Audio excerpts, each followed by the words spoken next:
Bik Minah sudah cukup lama menjadi pembantu di rumah Tuan Haryono. Ini merupakan tahun ketiga ia bekerja di sana. Bik Minah merasa kerasan karena keluarga Tuan Haryono cukup baik memperlakukannya. Bahkan beliau memberikan lebih dari apa yang diharapkannya. Sebagai seorang pembantu, Bik Minah tentu sadar akan hal ini. Terutama akan kebaikan Tuan Haryono yang dianggapnya terlalu berlebihan. Namun, ia tak begitu memikirkannya. Sepanjang hidupnya terjamin, dia pun dapat menabung kelebihannya untuk jaminan hari tuanya kelak.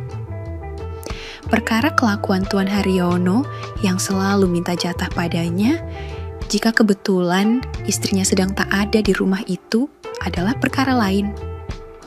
Bik Minah tak memperdulikannya. Bahkan, dia pun juga ikut senang karenanya.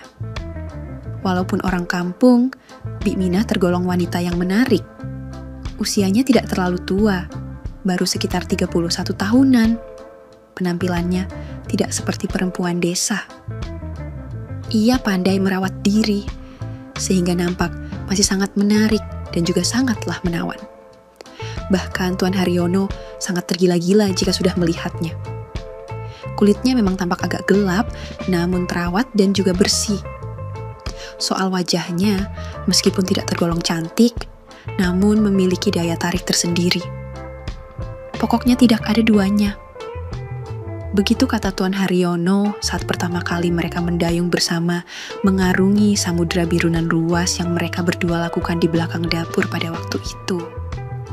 Dalam usianya yang tidak tergolong muda ini, Bik Minah adalah seorang janda yang sudah lama ditinggal suaminya.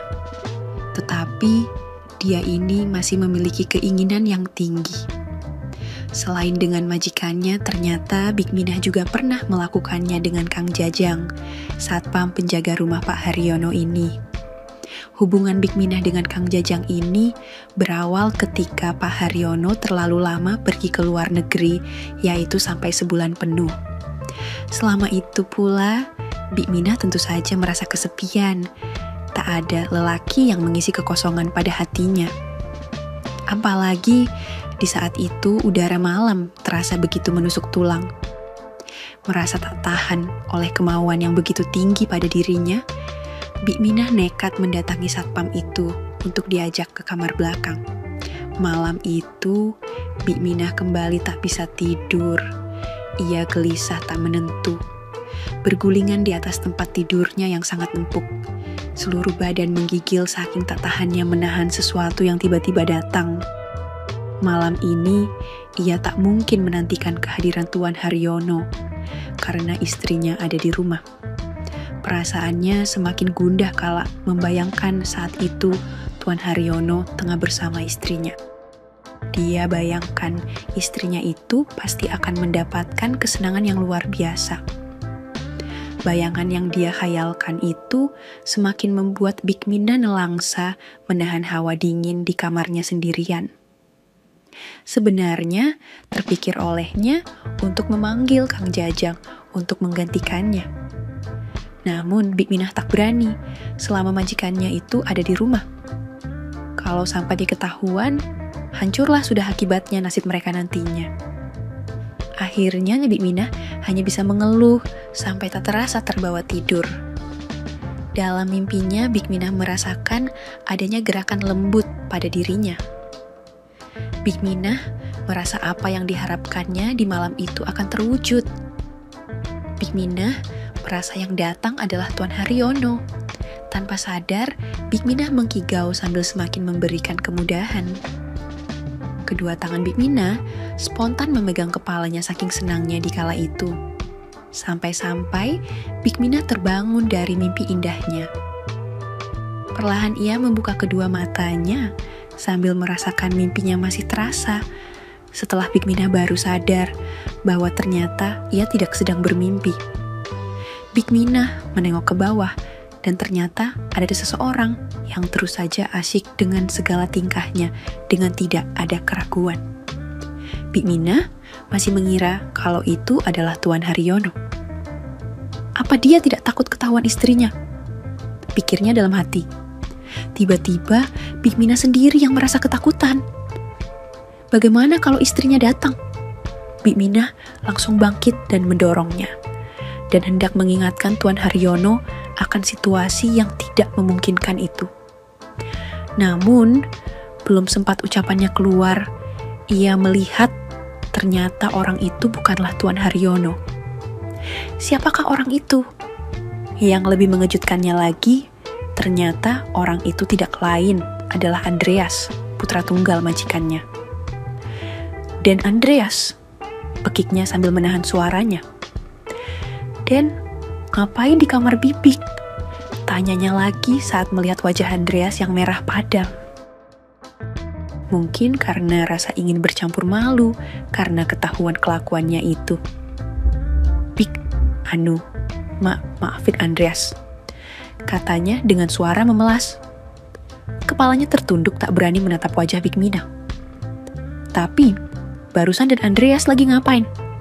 tanyanya lagi, karena tak pernah menyangka anak majikannya itu akan berani berbuat nekat seperti itu padanya. "Andreas, tadinya mau minta tolong Bibik bikinin minuman," katanya menjelaskan. Tapi waktu Andreas lihat Bibik lagi tidur sambil menggeliat Andreas, jadi spontan ingin. Katanya kemudian dengan jujur, "Dan Andreas itu nggak boleh. Nanti kalau ketahuan papa mama gimana?" tanya Big Mina penasaran.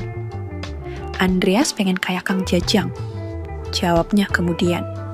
Kepala Big Mina bagaikan disambar geledek mendengar ucapan Andreas itu. Berarti Andreas tahu akan hubungannya dengan satpam itu. Kata hati Big Mina, panik luar biasa. "Wah, bagaimana ini? Kenapa Dan Andreas pengen itu?" tanyanya kemudian dengan lembut.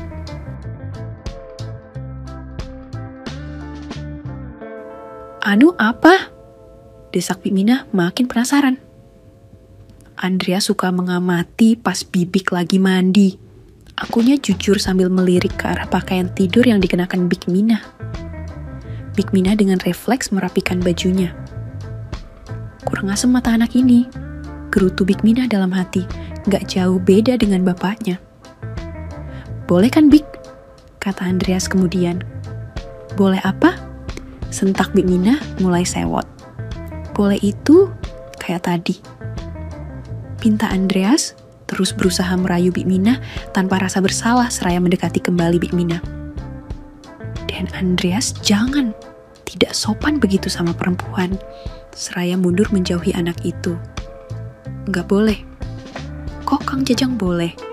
Nanti Andreas bilangin sama papa loh," kata Andreas mengancam. Jangan, nggak boleh bilang ke siapa-siapa," kata Big Mina panik. "Kalau gitu boleh dong Andreas. Sekali ini saja." Kurang asam bener anak ini, berani-beraninya mengancam, makinya dalam hati. Tapi, bagaimana kalau sampai Andreas sampai bilang-bilang sama orang lain? Oh jangan sampai. Big Mina mulai berpikir keras bagaimana caranya agar Andreas ini dapat dikuasai agar tak cerita kepada yang lain. Big Mina lalu tersenyum kepada Andreas seraya meraih tangannya. "Dan Andreas mau yang ini?" katanya dengan senyum manisnya. Iya, ucap Andreas sambil menyeringai gembira. "Gimana Den, suka nggak?" tanya Big Mina sambil melirik wajah anak majikannya itu. Tampan juga anak ini, pikirnya. Bukankah tadi dia merindukan kehadiran seorang lelaki untuk menghilangkan rasa dahaganya di malam yang dingin ini? Mungkin saja ini tidak sesuai dengan apa yang diharapkannya, tetapi daripada tidak sama sekali.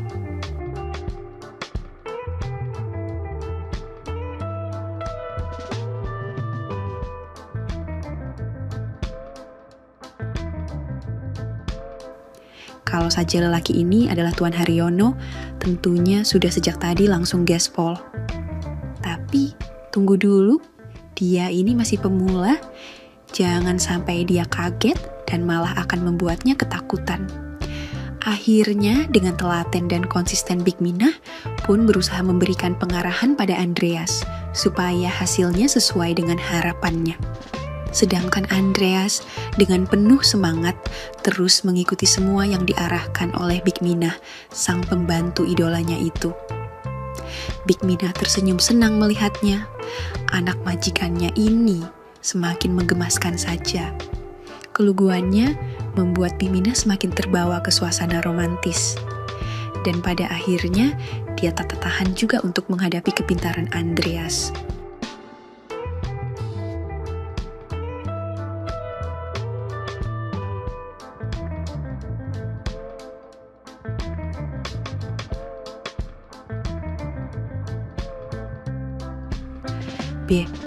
Bibi kenapa? Gak apa-apa kan? Tanyanya dengan lugunya. Gak sayang, Bibi justru senang, kata Big Minah seraya menyium wajah yang tampan itu dengan penuh perasaan. Andreas pun semakin senang mendengar ucapan Big Minah itu. Akhirnya, setelah sekian lama, kedua insan yang tengah lupa daratan ini merasakan sisa-sisa akhir dari mengarungi samudera biru. Nampak senyum Big Minah mengembang penuh dengan kesenangan seraya matanya melirik kepada Andreas. Gimana, Den? Mantap kan?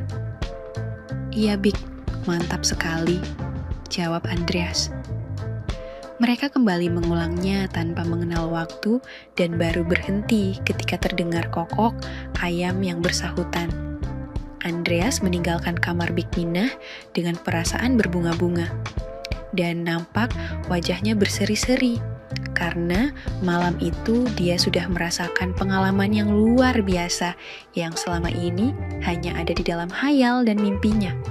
Sedangkan Big Minah memandangi Andreas yang melangkah keluar kamarnya dengan sebuah senyum kebahagiaan pula. Tamat. Oke, segitu dulu untuk kali ini dan semoga kalian bosku semua terhibur hari ini ya. Sekali lagi, tidak pernah lupa Mimin ingin mengingatkan bahwa tidak ada maksud untuk merusak moral. Tapi di sini kami selaku admin channel Makyam hanya berbagi pengalaman dari viewer saja yang tentu saja tidak untuk ditiru. Terima kasih sudah mau mendengarkan kisah nyata ini. Ambil baiknya dan buang buruknya dari cerita kisah ini. Semoga hal seperti ini tidak terjadi kepada kita semua bosku. Dan semoga kita semua dilindungi dari mara bahaya. Amin ya rabbal alamin. Terima kasih dan sampai jumpa di cerita selanjutnya. Jangan lupa like, komen, share, dan subscribe. Oh iya, kira-kira kalian semua bosku yang terhormat kepengen kisah-kisah yang seperti apa lagi nih? Tolong berikan komentar-komentar kalian di video ini ya.